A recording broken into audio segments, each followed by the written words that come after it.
సంగారెడ్డి జిల్లా పాషమైలారంలోని సిగాచి ఫార్మా పరిశ్రమలో జరిగిన ఘోర అగ్ని ప్రమాదంపై బీఆర్ఎస్ అధినేత కేసీఆర్ స్పందించారు. ఈ ప్రమాదంలో పలువురు కార్మికులు మృతి చెందడం పట్ల ఆయన తీవ్ర దిగ్భ్రాంతి వ్యక్తం చేశారు.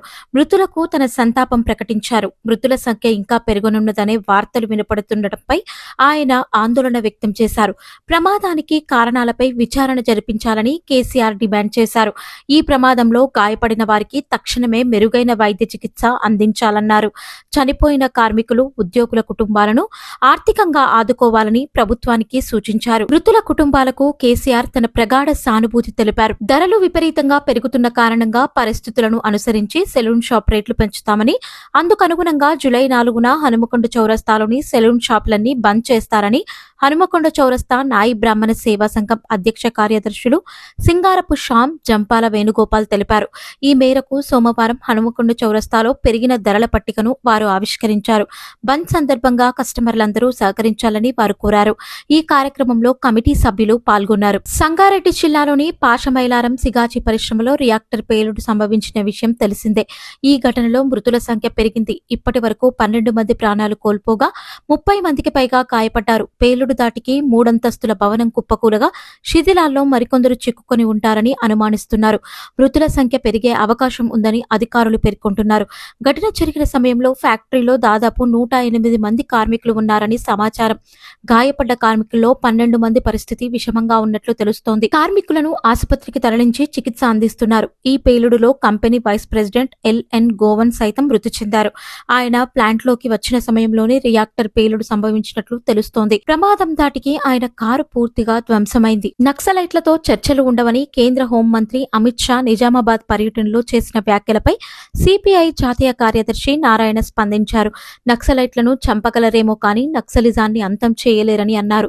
వచ్చే ఏడాది మార్చిలోగా నక్సలిజాన్ని అంతం చేస్తామన్న అమిత్ షా వ్యాఖ్యలు హాస్యాస్పదంగా ఉన్నాయని ఎద్దేవా చేశారు. ఈ మేరకు సోమవారం ఆయన ఓ వీడియోను రిలీజ్ చేశారు.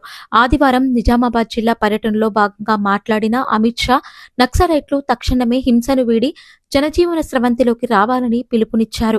నక్సలైట్లు గిరిజన బిడ్డలను, పోలీసులను చంపినప్పుడు వారి తరపున ఎవరూ మాట్లాడలేదు కానీ ఇప్పుడు చర్చల కోసం చాలా మంది పిలుపునిస్తున్నారని దుయ్యబట్టారు.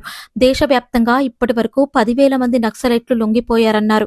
ఆయుధాలు వీడేదాకా వారితో చర్చలు ఉండవని అమిత్ షా అన్నారు. ఈ నేపథ్యంలో నారాయణ స్పందించారు. సహకార రంగంలో ప్రపంచ ప్రఖ్యాతి పొందిన ముల్కనూరు సహకార గ్రామీణ పరపతి సంఘంపై వ్యక్తిగత విమర్శలు చేయవద్దని సంఘం అధ్యక్షుడు అలిగిరెడ్డి ప్రవీణ్ అన్నారు. ఇటీవల 5 డైరెక్టర్ స్థానాలకు ఎన్నికలు ఏకగ్రీవమైన విషయం విదితమే. ఇందులో భాగంగా సోమవారం ముల్కనూరు ప్రధాన కార్యాలయంలో పాలకవర్గ సభ్యులు సమావేశమై అధ్యక్షుడిగా అలిగిరెడ్డి ప్రవీణ్ రెడ్డి, ఉపాధ్యక్షులుగా గచ్చి వీరయ్యను ఏకగ్రీవంగా ఎన్నుకున్నారు. సహకార ఎన్నికల అధికారి కోదండరాముల సమక్షంలో అధ్యక్ష, ఉపాధ్యక్షులుగా వారు ప్రమాణ స్వీకారం చేశారు. అనంతరం సహకార సంఘ వ్యవస్థాపక అధ్యక్షుడు దివంగత కాశీ విశ్వనాథారెడ్డి విగ్రహానికి పూలమాలలు వేసి నివాళులర్పించారు. ఈ సందర్భంగా ప్రవీణ్ రెడ్డి మాట్లాడుతూ సభ్యులు వ్యక్తిగత నిర్ణయాలకు తావివ్వకుండా సమిష్టి నిర్ణయాలతో అభివృద్ధి కాంక్షించాలని సూచించారు. సహకార సంఘం చేపడుతున్న క్రయ విక్రయాలపై, సంఘం కొనసాగుతున్న తీరుపై సభ్యుల సలహాలు, సూచనలు తీసుకుంటామని చెప్పారు. 1956లో స్థాపించబడిన ముల్కనూరు సహకార సంఘం విధి విధానాలను గూర్చి కొత్త తరానికి చెప్పాల్సిన బాధ్యత ప్రతి సభ్యుడిపై ఉందన్నారు. ముఖ్యంగా గ్రామీణ ప్రాంతాల్లో పెరిగిన యువకులకు సహకార సంఘాల సూచనలు, విధి విధానాలు తప్పక చెప్పాలన్నారు. దేశవ్యాప్తంగా జాతీయ కార్మిక సంఘాలు, అసోసియేషన్, ఫెడరేషన్లు, వివిధ యూనియన్లను ఇచ్చినటువంటి జూలై 9 దేశ సమ్మె జయప్రదం చేయాలని మండలంలో సోమవారం విస్తృత ప్రచారాన్ని నిర్వహించారు. ఈ సందర్భంగా అంగన్వాడీ సెక్టార్ జనరల్ బాడీ సమావేశాలు పల్లెగూడెం, పొన్నెకల్లు, రాజీవ్ గృహకల్పనలో జరిగినవి. ఈ సభల్లో మోహన్ రావు మాట్లాడుతూ స్కీమ్ వర్కర్లను ప్రభుత్వ ఉద్యోగులుగా గుర్తించాలని, అంగన్వాడీలకు కనీస వేతనాలు అమలు చేయాలని, పీఎఫ్, ఈఎస్ఐ, ప్రమాద బీమా సౌకర్యం కల్పించాలని, రిటైర్మెంట్ బెనిఫిట్స్ రిటైర్ అయిన తర్వాత పెన్షన్ జీతంలో సగం ఇవ్వాలని, మినీ నుంచి మెయిన్ సెంటర్లుగా మార్చిన సెంటర్లలో హెల్పర్లను నియమించాలని, టీఏడీఏ పెండింగ్ బకాయిలు వెంటనే విడుదల చేయాలని రాష్ట్ర ప్రభుత్వాన్ని డిమాండ్ చేశారు. అనంతరం సమ్మె కరపత్రాన్ని ఆవిష్కరించారు. ఈ కార్యక్రమంలో అంగన్వాడీ యూనియన్, సిఐటియు జిల్లా నాయకులు పాల్గొన్నారు. ఇందిరమ్మ ఇండ్ల లబ్ధిదారులకు మహిళా సంఘాల ద్వారా 1,00,000 రుణం అందిస్తామని, జగిత్యాల ఎమ్మెల్యే డాక్టర్ సంజయ్ కుమార్ అన్నారు. సారంగాపూర్ మండల కేంద్రంలోని రైతు వేదిక ఆవరణలో మండలానికి చెందిన 47 మంది లబ్ధిదారులకు సీఎం సహాయ నిధి ద్వారా మంజూరైన 12,48,000, 31 మందికి కళ్యాణ లక్ష్మి పథకం ద్వారా మంజూరైన 31 లక్షల విలువ గల చెక్కులను లబ్ధిదారులకు సోమవారం పంపిణీ చేశారు.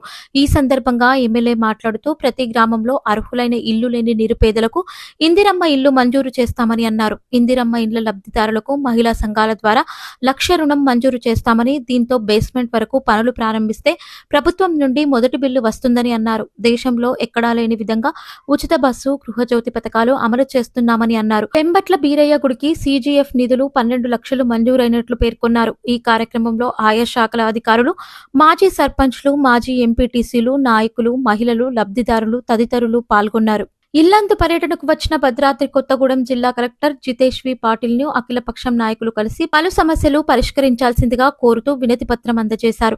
ఈ సందర్భంగా వారు మాట్లాడుతూ సింగరేణి సంస్థ JK5 విస్తరణ పేరుతో మొదలు పెడుతున్న ఓసీలో తమ ప్రాంతం ఉందని, దీంతో ఇండ్లు పొలాలు కలుపుతూ నిర్వాసితులుగా మారుతున్నట్లు తెలిపారు. ఇక్కడ సర్వే చేసిన ఇళ్లకు R&R ప్యాకేజ్ వర్తింపచేయాలన్నారు. ఎఫెక్ట్ ఏరియాలో ఉన్న ప్రాంతాలను సింగరేణి దత్తత తీసుకోవాలని, ముందుగా వాటిని ప్రభుత్వానికి అప్పజెప్పి పట్టాలు ఇప్పించాలన్నారు. అలాగే సింగరేణి రిటైర్డ్ ఉద్యోగులు పిల్లలు ఉంటున్న క్వార్టర్స్ ను వారికి కేటాయించాలన్నారు.